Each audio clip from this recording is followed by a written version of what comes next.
Gulo ang bumalot sa Israel at Palestine. Mga gusali at bahay, wasak. Mga inosenteng buhay, napahamak. Buong mundo nakaantabay. Ano nga ba ang ugat ng krisis na binabantayan ng lahat?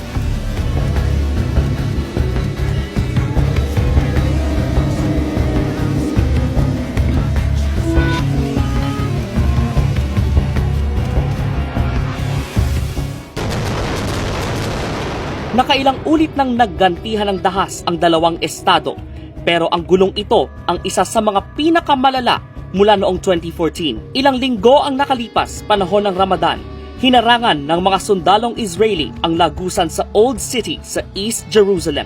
May mga banal na lugar sa loob nito kung saan sana mananalangin ang mga Muslim na Palestinian. Pero sa halip na dasal, sigaw ng protesta ang namutawi sa kanilang mga bibig habang ginigipit sila ng mga otoridad. At the same time, nag-overlap din ito dun sa so-called Jerusalem Day. No? So ito yung isang day na sineselebrate ng mga far-right Israeli groups after the occupation of East Jerusalem in the 1960s war. Ilang kilometro lang mula sa Old City,